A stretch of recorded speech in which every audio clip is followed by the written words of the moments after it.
Well, the drama. Listen to this, huh? Having a coffee, having a day-old pastry. After all of the craziness of the last 2 days, of the last couple days, trying to get to Avignon, trying to get here from Spain with all the trains shut down, I finally got in 11 o'clock at night. Well, spoiler, okay, I'm in the hotel. In the morning, I find out the hotel's been canceled. My 3 days prepaid, non-refundable, 144 euros was canceled because I changed the dates. Something, I don't know what happened. It was very weird, but it worked out really well with the train cancellations. I was able to change my dates for the day I was arriving, no problem. Small charge, 11 euros. And they put it through, but the booking.com website failed with the payment processing for some reason. No idea why. It failed twice. So they canceled my reservation, no refund. 144 euros over an 11 euro charge. That's a ridiculous system to have.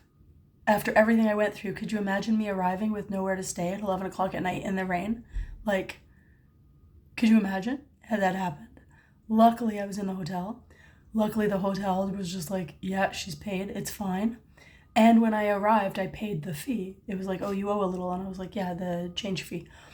The reason I actually even found that it was canceled is because I was looking just to make double check that I didn't double pay it like on booking.com and pay at the hotel. But I paid at the hotel. Like, that's how it should be.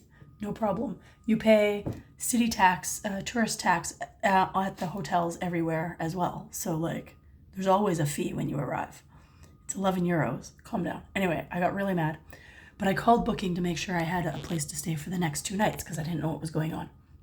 And I made it very clear I was not happy about this because that's a really ridiculous situation to put somebody in. And of course, now I think if you've been following me, I've been making some private posts too on my Facebook about being surrounded by perfumes and having a really tough time. I didn't sleep at all in Barcelona, like maybe an hour. The guy above me in a bunk, staying in a hostel, was horrible, and noise and tossing and turning, the whole bunk shaking all night. And it was just an awful night. Didn't sleep, got on a train, and then all the trains were shut down. And it took all day to get to a little tiny town where I stayed, where the hotel was overloaded. And I started getting really sick because my allergies with perfumes. And this is, so I got really bad sinus, gross gremlin goblin goo coming up. It was so disgusting. And now I've lost my voice. Well, I finally get here. Okay, I'm in the hotel room. And I say, oh, Jesus, beeping. God, it's nonstop. Okay.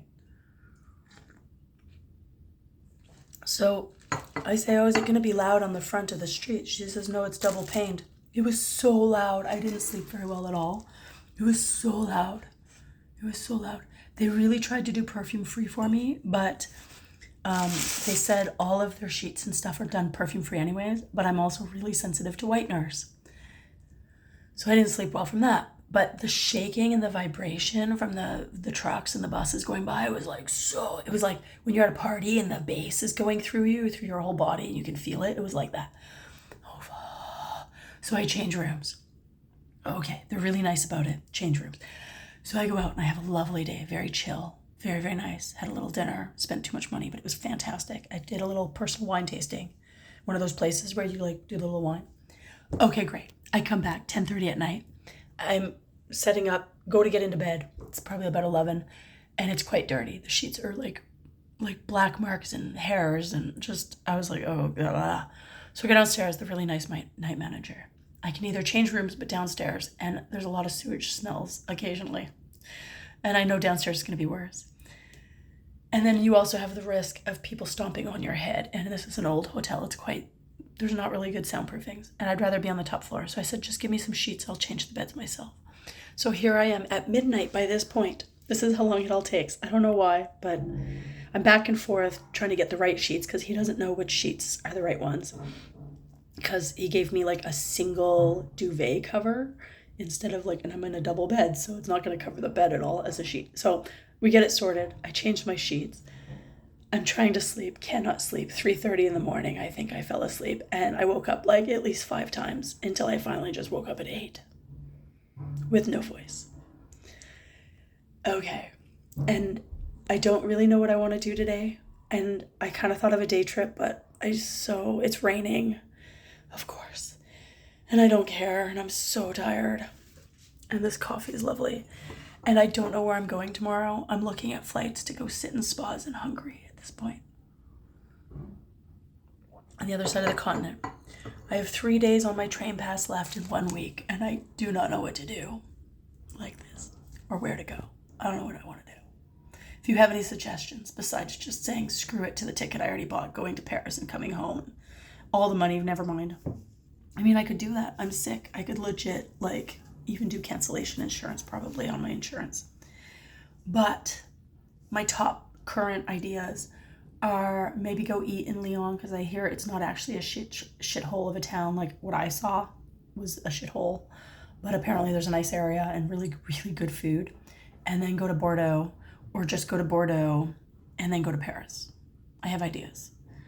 And tell me what you think. Or should I like fly to Hungary and take 2 days, 2 of my train days getting back? I don't know what I'm doing, but let me know what you think. Okay, this is my update. Oh God.